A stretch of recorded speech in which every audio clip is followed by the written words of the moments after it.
This episode covers the unfortunate and tragic events that occurred with the Francis Scott Key Bridge in Baltimore when a ship hit it, causing the bridge to buckle and collapse into the water. You have to say our thoughts and prayers are with are with the victims of the accident. And at the time of the accident, said workers on the bridge were repairing potholes overnight for what would have been another heavy commute the following morning. Unfortunately, as much shit as we give highway construction and refurbishment during the process, we don't pay homage enough to the people who work tirelessly, anonymously, and without thanks in some cases, to make sure we're driving on safe and navigable roads. Reportedly, the workers who died were trying to get other vehicles off the bridge in the process before the ship's collision with said bridge. The irony is that the workers on the Key Bridge who died were the ones who saved other potential injuries and deaths from late night commuters who would otherwise have been on that bridge at the time of collapse. One resident of a town that relies on the Key Bridge said that it's going to be a long road ahead, which, unfortunately, is the worst analogy to use, considering said long road doesn't exist anymore. If anything, a long drive off a short pier is more fitting.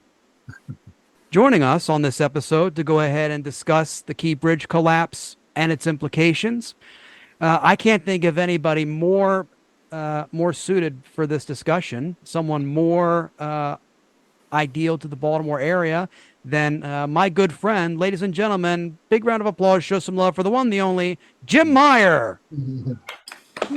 Wow. Wow, I want to get to know this guy. He sounds amazing. Jim, welcome to the show, man. Thank you so Oh, much it's great. for coming on. Finally, It's Tom Myers and Jim Meyer, the great comedy Myers of Maryland. which is why we're still stuck here. Yeah. I couldn't think of anyone else I wanted to bring on this episode to discuss this topic other than you. Like, you're probably the best representative of the city of Baltimore and the surrounding area. How are local residents taking it? Yeah, it was a shock. I was actually out of the country when it happened and heard it on the news in Costa Rica of all places.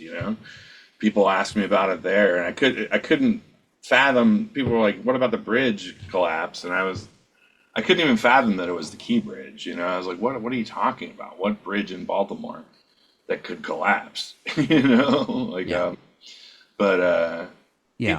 people are shocked. People are emotional. Like, this city's taken a lot of hits the last several years, and living in Baltimore's never been easy, but it feels like it's been an extra lot lately, and this was just one more thing.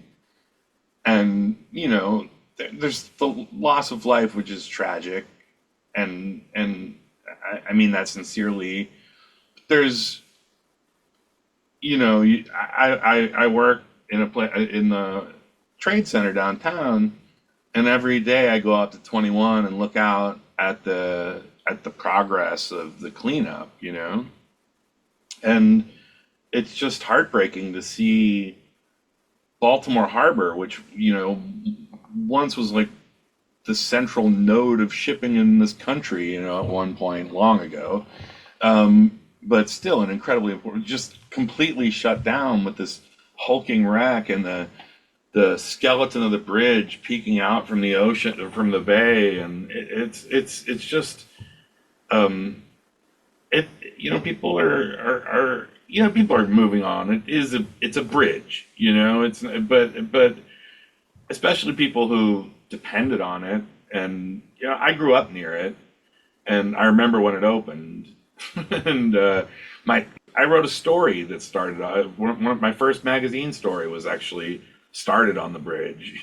So it's a loss. It's a big part of the skyline, and it's just another kick in the teeth for the town. And being the butt of national jokes, and it's not what we need right now. Like, I remember when I got the text, because I get all sorts of local alerts because I live in the area, and I'm waking up. It was really early in the morning, and I haven't had my coffee yet. I could barely open my eyes, and I get a traffic alert saying traffic diverted because of Key Bridge collapse. I thought, the bridge didn't fucking collapse. It's like it got something like some part of it like went or some part of it has to be closed and whatnot. It's like you didn't want to believe it when you heard about it.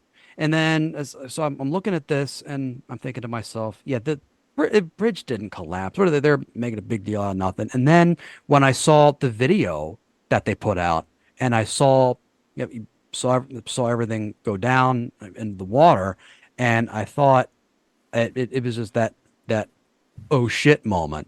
And like driving around the area a lot, I think that this is going to cause so much inconvenience for some people because like the only other way to get through the Baltimore area is to go through, but we have two other ways to go through there, but they're both tunnels. They go underwater. If you're transporting hazardous substances, they can't go through tunnels, so they have to go all the way around the Baltimore Beltway, and that adds to the traffic problems that are You already can't go all the way on around there the during Baltimore rush hour. Beltway. Yeah, yeah, The Baltimore Beltway doesn't go all around right now. yeah. Stops. Yeah. Sort of a strange thing to think about. Wonder if Baltimore's pants will fall down. Oh, it already has. I mean, like collectively, that's part of the wardrobe. Baltimore wears pants. We're a fancy place.